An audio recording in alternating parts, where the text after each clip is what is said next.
Hi everyone, my name is Toyo. You're welcome to my channel. Today I'm actually at Ebony World Hair and Beauty Center. I actually reached out to her just to interview her because I know that there are quite a number of salons in Malta. Like when I came, I saw a lot of them, but the first search, like the first result that came out on Google Maps, and if you just Google it, you're going to see Ebony World Salon, right? And so I'm sure it's quite a prominent one in Malta. And so I just reached out to her so I could have a quick chat with her. Thank you very much for accepting my request. And you're looking very beautiful, by the way. Thank you. All right, so please can you introduce yourself and tell us where you're from originally? Okay. First of all, thanks for coming. Thank you. I'm very, very grateful. Happy to see you here. Thank you. As you can see, I'm not camera shy. I love cameras. Yes. So my name is Ebony. My real name is Vera, Okay. but my business name is Ebony. Ebony. Yeah. I'm a Nigerian by Nice. origin, Okay. but I've been living in Europe for the past 24 years. Whoa, 24. Yes, I left Nigeria in 2001. Okay. That's it. That's a long time, Yeah. actually. And now you're in Malta. Do you like Malta? Yeah. I You love it? Yes. You love it? Yeah. Okay. So what inspired you to start a business, a salon in Malta? Sorry that I might not be looking at the camera No because problem. of what I'm doing. Okay. So when I came to my elder sister brought me to Europe, Okay. Italy to be precise. Okay. So I lived in Italy for 15 years. Okay. My elder sister used to be a hairstylist also. Ah. So she brought me from Nigeria to become a hairstylist to work with her in her salon in Italy, Okay. Bergamo to be precise. So I started with my sister. Okay. Then I did 15 years in Italy. Then my sister also moved from Italy to Malta Okay. for I think like 15 years now. My sister had moved to Malta. Then I was in Italy for some time doing the hairdressing. Okay. Then she asked if I could come over because here there is a lot of requests for this job. So I just said, okay, let's give it a try. So I came through my sister here to open this business. How has it been so far? It's doing very, very well. Okay. I'm doing better here than when I used to live in Italy, Oh. business-wise, yeah. Why is that? More people are making hair here. Okay, because where I used to live in Italy, in Bergamo, we have a lot of competitions. Oh. I used to stay in a street called Via Quarenghe, the shop, whereby we have more than 10 hairdressing salons in one African. same street. Yeah. Ah. So it's like a competition. So Yeah. the customers are less than the Yeah. the workers. So that's why. So what was the process of starting the business in Malta like for you? Did you experience any particular challenges? I was actually very surprised when I came to Malta and I saw salons here, African salons. So were there any challenges? No, when I came, because I've been in Malta for 9 years now. Yeah. When I came in here, it was not difficult then, right? Okay. It was not difficult because I know a lot of people that came here, they just opened. It was really easy to open the salon Yeah. then. Even certificate-wise, you can just bring a certificate from Nigeria and they will accept it to open here. Unless like in Italy, it's more difficult. You need Yeah. to study there before you can open a salon. But in my own case also, it was a bit easier for me because I was already a European. European, yeah. So I wasn't Okay. an Yeah. It immigrant. wasn't like yeah. So That I makes was sense. already a citizen of Europe, European citizen. So it's a Yeah. bit more easier than if Yes, I was coming definitely. directly from Nigeria. So what kind of service do you offer here? The services. Okay. I already, went through the salon and I've seen all the products. I actually come here to buy my products as well. Sometimes when I want to braid, because I stay very far from here, I come here to buy my attachment or my friend buys as well. Everybody, if you ask anybody, for attachment, they'll say, go to Ebony now. Go to Ebony now. So, like, this is a sure banker place to always get, like, your products, of course. Yeah. So, what kind of services do you offer? For the meantime, we do braids. We braid hair. What kind of braids? All type of braids. We do dreadlocks, retie. Oh, okay. We do relaxing. Okay. We do weave on, crochet, everything about the afro. Hair. Yeah. Do you cater to natural hair? Like, can you handle natural hair? Yes, I do natural hair also. Okay. Yes, I do. Do you have any type of treatments? Yes, I do the protein treatment. Okay. Yeah, for natural hair. Then I sell a lot of products. Yes. The body cream, hair products, a lot of those products. I sell a lot of them. Yeah. And I also sell hairs, human hair, wigs, and all those things. I do weave extensions also. I do a lot of weave extensions, like weave on, even for the white people. They do it a lot here. That's the sewing. The sewing, yeah. I do a So lot of sewing. do they bring their hair or you? No, they buy it here. Okay. But if you have your hair and you want to bring, it's not a problem, yeah. But most of them, they buy the hair here and they, yeah. Okay. So you definitely cater to both African, yes, and you know, Caucasian, like everyone. Yeah. What was your first experience braiding for a white person? I can't really remember. You can't remember. But that was a long time ago. I was with my sister, so. Yeah, but do you have, like of recent, do you have any client that you've just braided their hair for the first time? No, but long time ago. I've been braiding for a long time. That's so true, Sha. I don't really. To me, it comes just natural. It doesn't. So they don't have any issues like reactions, not too painful for them? No. They are actually very strong, even more than the Africans. They can bear pain more. Yes. Wow, actually, that's interesting. No? Yeah, they actually like they don't. Are you hurting? No, I'm okay. Don't worry, I'm okay. They don't because they want it, so they just bear the pain, I think. Interesting. Yeah. Sometimes people say that braiding in Malta is expensive. What do you have to say about that? Braiding in Malta is expensive. I don't think it's expensive, no, because the cost of living in Malta is very expensive. High. So according to the cost of living, it's accurate. Balanced. Yes, it's balanced. Yeah. Because it takes a long time to braid hair. It does. It takes hours. You're standing for hours. Yeah. So what does it mean to you to represent like African beauty in Malta? Because I think it's a nice thing. I see a lot of white people on braids. Yeah, I really love it. That is one of the things I love in Malta here, because in Malta, because it's an island, right? Yeah. And it's a tourist country. Yeah. So even the citizens, they tend to act like tourists. Yes. So there are a lot of festivals going on in Malta. So they braid their hair a lot. Yeah, I actually have more white clients. Wow. Maltese clients, even more than the Africans. Yeah. They braid a lot. Yeah. They love the African style a lot.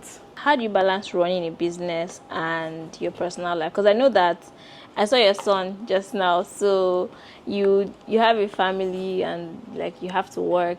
How many days do you even work? You work throughout the week? Yes, 6 days a week. Okay, 6 days. So how do you balance it?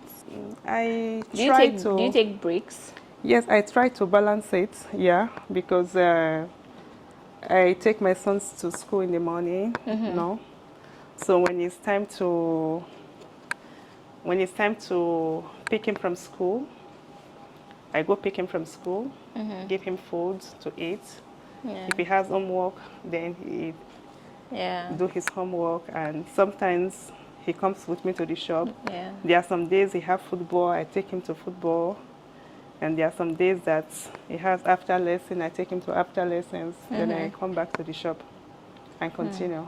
So do you think, or would you say that this occupation is stressful? I wouldn't say it's stressful. I think it's easier than doing cleaning job. Yeah. Or doing a waiter, a waitress, it's not stressful. It's just maybe the standing only, but it's not like physically you don't stress. Okay, so I wanted to ask, do you train people like to make hair? Yes, I do. Okay. Yes, I do sometimes. If there's a request, yes, I do. I've Yeah. trained a lot of even Maltese people. They come to Okay. learn how to braid. Yeah. And Yes. of course, it comes at Some at a first- fee. Yeah.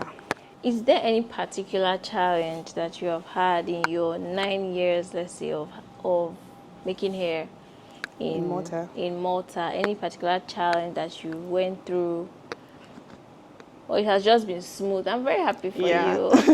I think the only challenges I have in Malta is just that some people are not responsible.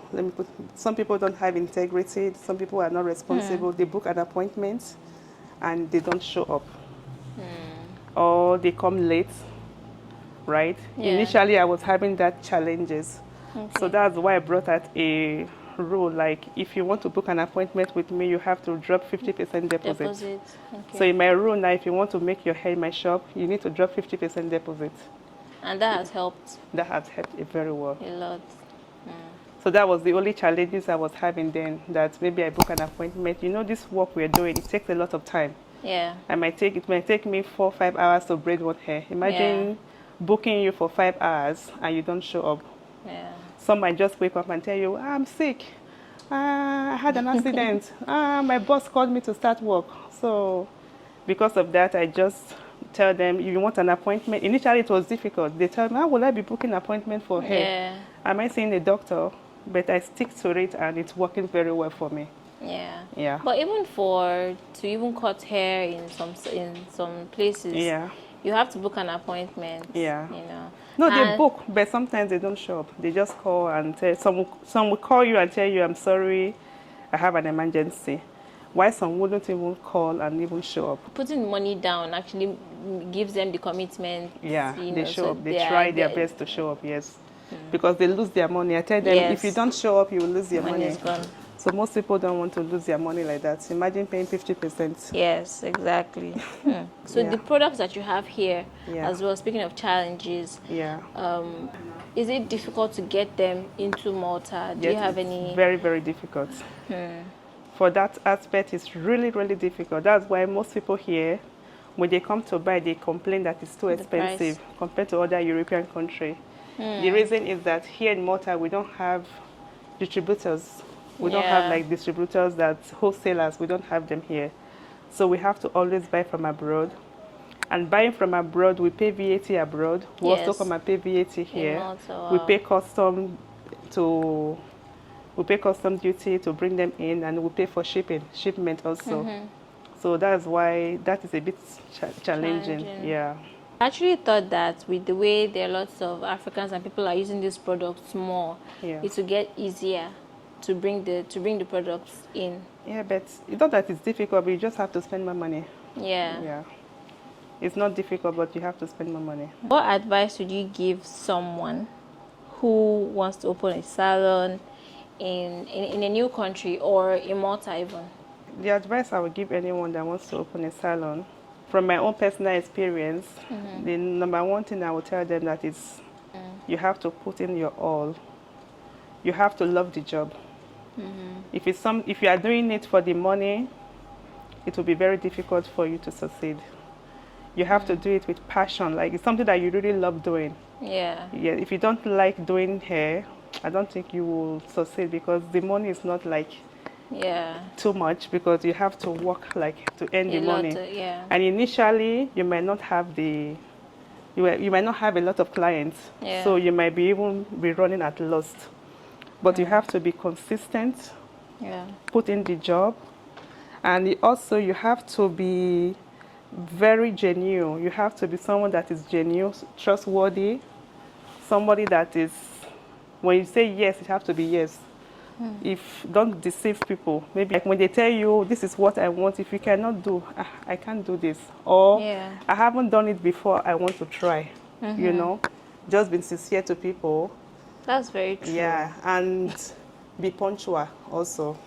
Yeah. If you tell them you are starting by 8, make sure you are there by 8. You know, not that you tell them you are starting by 8, they'll be at your shop. By 10, you're not there. Yeah. You start giving excuses. Oh, I'm sorry, I went here, I don't went there, you know. And you have to be ready to work hard. Yeah. Yeah, you have to be ready to work hard. Even if there's nobody, you have to work really hard. And apart from that, the hairdressing work, there's money in it, yeah? You can make a lot of money, but first you have to build your integrity first. Yeah. Because when you do hair for someone, some people, they will tell you, I don't care, just do it anyhow, she will not see. But it doesn't really matter what you are doing for the person now that they don't see. Yeah. Your work will speak for you. Yeah. When they are out there, they will see what you're doing. They will say, who did your hair, right? If you did rubbish for the person, everybody is going to see. So it's like a mirror. Yeah. Yeah, that's it. That's true. That's true.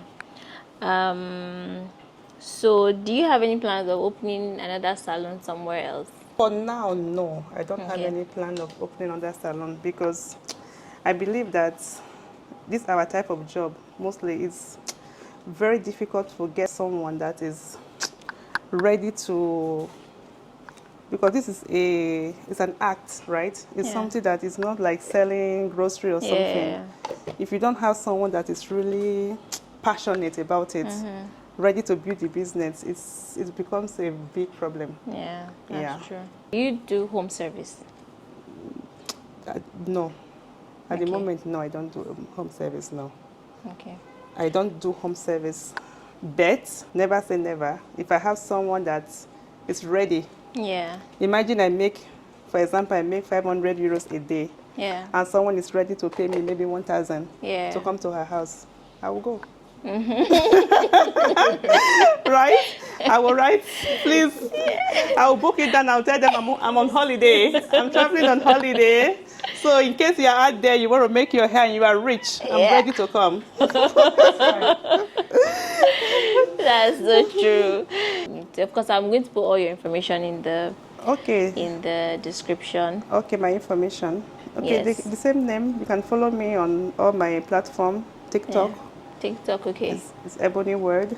Okay. Instagram, Ebony Word. Facebook, Ebony Word. Okay. Thank you so much. Guys, please, if you made your hair in Ebony Word and you're watching this video, please comment in the comment section and identify and rep Ebony in the comment section, guys. Thank you so much for tuning in, and I'll see you in my next one. Bye. Bye. Bye.